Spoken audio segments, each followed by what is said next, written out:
Hello knockouts, Tonya TKO here, and as you see I am back in California. Haven't had a chance to unpack and all of that stuff yet. Tweets came across my timeline and I wanted to talk about these tweets from Donald Trump and the things that he said about Baltimore, and I also want to talk about the very first time that I realized that the United States has normalized racism.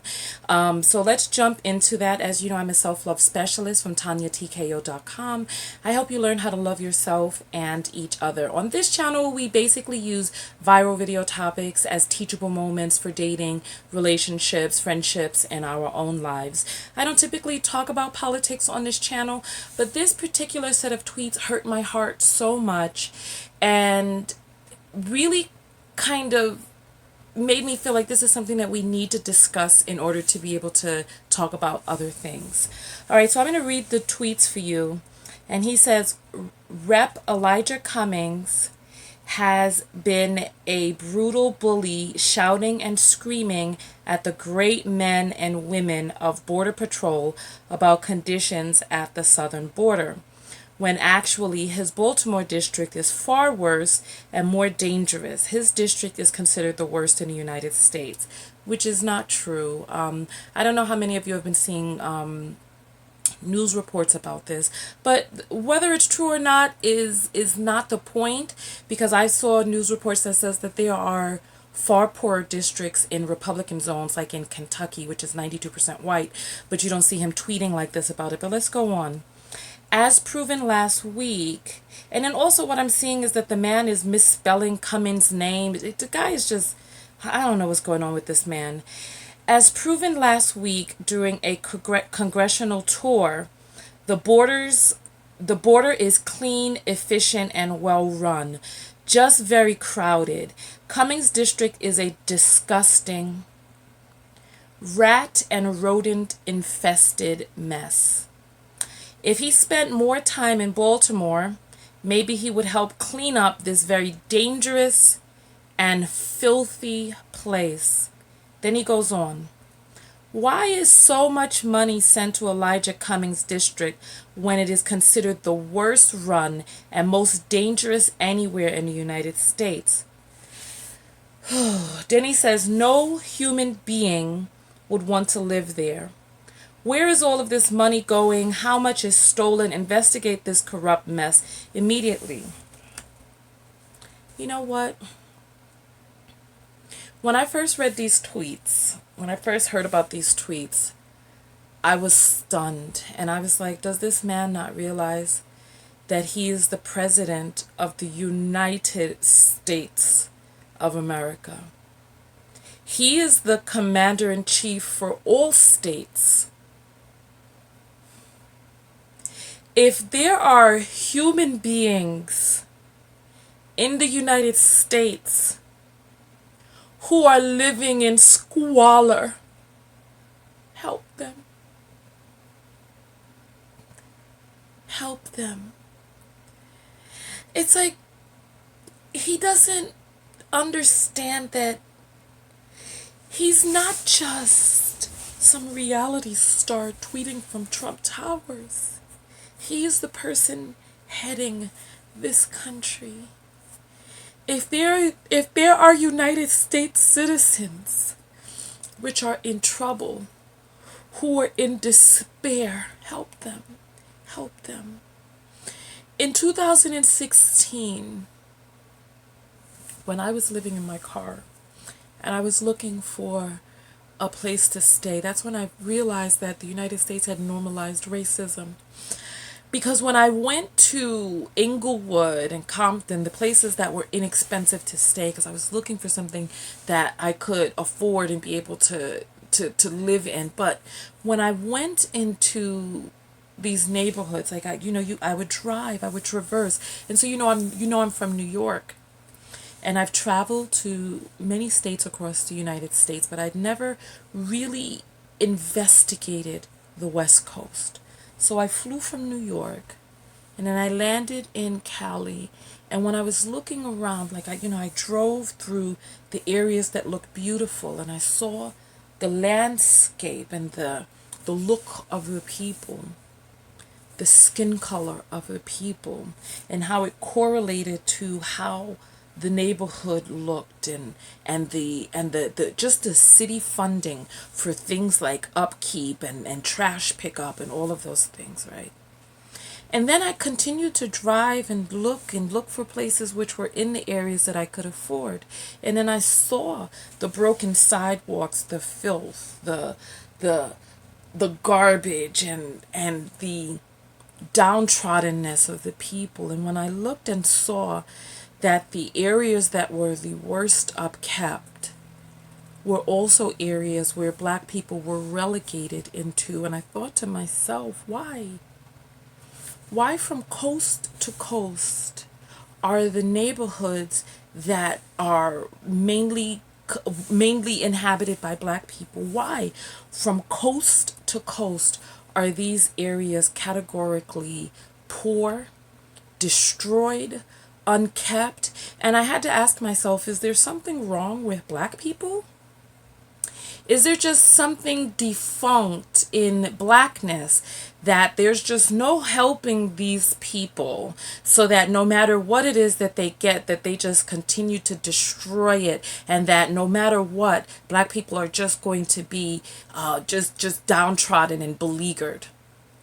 And I thought to myself, well, no, because we see that when given opportunity, when given assistance, when given the ability to soar and excel, black people soar and excel. So what is it about this country that it is normalized for black people to just be in goddamn despair? Why is that normalized from coast to goddamn coast of this mother effing country? Why? How? How did it become normalized? And then I started reading more about redlining and the policies that pushed black people into certain areas, and how and the school districts, and how funding is taken from tax dollars, etc. And how people who try to get their children into neighborhoods outside of the neighborhoods that their children are relegated to, that they are prosecuted for theft. Theft. You try to get your child a better opportunity by putting them in a school in a different district, and you're prosecuted for theft. So then what is going on in this country that we think that black people just want? Black people are just destined? Black people are just predisposed to poverty? Why is it that black people are so impoverished across this nation? I'm sitting here thinking, you're the president in chief and you're sitting up here, or commander in chief, and you're sitting up here disrespecting one of the cities in a state that you overhead. So then I started thinking, because he's like, oh, where's the money going, right? And I'm thinking, doesn't the United States provide foreign aid to other countries? Isn't Trump notorious for signing executive orders to get things done that he wants to get done? But he's going to sit up there in the Oval Office and disrespect Maryland, talking about no human being would want to live there. Let's look. Let's look at, just do a Google search. Do a Google search. How much aid does the United States provide? There's a whole entire Wikipedia page. There are government pages, explorer.usaid.gov. And the last year that it was fully reported was 2017. We provide $3,191,073,062 to Israel. And then there's a certain amount that is also given to the West Bank, Gaza, which is 399 million. And then some numbers going on from there. The United States provides over $4 trillion in aid each year. For a foreign aid. And I'm thinking to myself, You know, we're providing this money overseas when it is known that there are places in the U.S. that need help. And I thought to myself, the system is designed this way. It's designed this way. If we really truly, because like if you think about the mentality behind it, right? Think about the mentality. Oh, there's something wrong with these niggas. Oh, these niggers can't be helped. There's something wrong with them.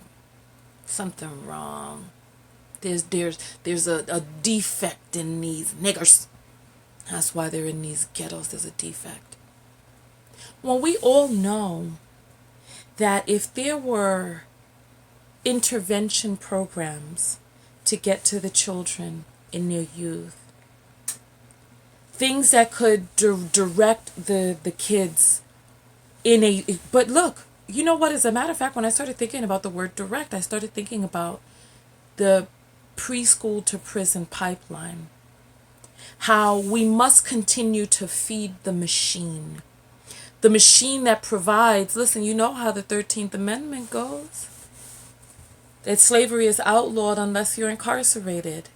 If you look at the amount of work, free labor that is provided for for-profit corporations, first of all, the amount of for-profit prisons that exist in this country, and the fact that we have to keep human bodies going through this system. It's like this is the way the system is designed. There's nothing wrong with black people. And when you think about how a person gets out of poverty, education, opportunity, working, we know that people see names that they consider quote unquote black on resumes and then don't even call them in. So we have all of these different things working in tandem. If we wanted to get this country in tip-top shape, if we wanted to, I'm sure, listen, we could. If we wanted to.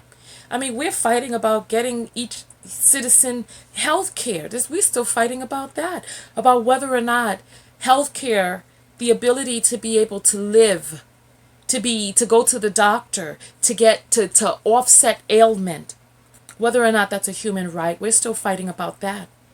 And it's like the United States, we spend so much time in this country talking about how we're number one, number one. Meanwhile, look, go look it up. We are no longer number one and haven't been for some time, but we continue with the spin of this rhetoric. We are surpassed and we are falling quickly behind. We have already fallen behind in innovation, in invention, in technology, in medical in medical invention. We have fallen behind. We don't even want our citizens to get health care, dental care, eye care, mental health care. And we're talking about we're number one in what? Our schools are failing. We are not. Oh God. I'm sorry. Listen, I just wanted to talk really quickly about this whole Baltimore situation. Now, I've been to Baltimore. From what it is that I hear in Cummings district, it's actually not the poor district. It's actually a district that is financially and monetarily doing well. However, Trump equates, because this man is black. Now, are there parts of Baltimore that are doing poorly? Yes. Yes, there are. From what it is that I hear, this particular man's district is actually doing well. However, Trump equates his blackness with rat infestation and poverty, etc. I'm stunned. I'm disgusted. I'm at my wit's end with the nonsense going on in this country and how we're just sitting idly by. This is the United States of America, and the leader of this country is mocking one of the states that needs help, a city that needs help. I don't understand. Let me know if you understand this. Let me know if you understand. Listen, our psyche is under attack. And we're receiving it from all ends. If you are heavily involved in social media, you are being manipulated and your emotions are being toyed with. I wrote this book, the Book of Affirmation, Self-Love. And this book will help rewrite your subconscious programming and reattune you to self-love. I've been wondering why the people on Facebook are so angry. And I realized that we're being toyed with emotionally. There's a thing on Netflix called The Great Hack. Go check that out. I started watching it and I had to stop because emotionally it's a lot. But this is real life and this is what's going on. And you are under psychological warfare. We are being divided in this country, and we're being divided from the very top. We're not just talking about some reality star tweeting out nonsense. We're talking about a person who is involved in policy and policy change, and anyone who criticizes him, because there are problems on the border. There are people who have gone there with their own eyes and have reported back. Even Pence, when he went there and smelled the condition of the people stewing in their own juices and excrement, he couldn't stand the stench and he himself walked out. However, if you talk about it, you are then attacked by the commander-in-chief of this country. We are under psychological warfare, and it's up to us to really stick and stand together. Get yourself right. Here's my book of affirmation, self-love. It's available on my website, TonyaTKO.com/books. It's also available on Amazon. You can get it there on Amazon. They're doing Prime shipping with me. When you order from my website, I do autograph it from you. So there are pros to buying it from either place. So listen, I want to hear your thoughts. And what are your thoughts on this whole Baltimore situation? The whole Chicago situation. I was listening. Who was it that I was listening to? I was listening to, I believe it was Malcolm X, and he was talking about how if these areas are heavily policed and still have heavy crime, then it sounds like the police are in cahoots with the criminals. Because you can't have both one and the same, can you? There have been more. You know what? We're going to talk about that in another video, because I want to talk with you all about the rise of these racial incidents coming on and how we are being toyed with mentally. Go see that documentary. I'm going to do a review on that and then we'll talk. All right. In the meantime, go get my book of affirmation, self-love. Fortify yourself mentally, because we are getting ready. Listen, we're going into the fight and we're going to have to be psychologically and emotionally equipped to be able to do so. Tonya TKO, and I am out. Go out there and love one another. Most importantly, what? Love yourself. That's right, love yourself. And part of loving yourself is realizing what it is that we're up against. Just because a person is in charge doesn't mean that they are leading you to a place that's in your best interest. Look out for yourself. Take care of yourself first and foremost. You know how they talk about putting your oxygen mask on first on the airplane? Yes. Keep yourself furtive and reinforced psychologically, mentally, emotionally, and do what you need to do. My book is one of those tools. Look around for different ways to be able to assist yourself. You can start with my book. You can just please do something. Do something to keep yourself equipped for the fight that we're entering into. Tonya TKO, and I'm out. Peace.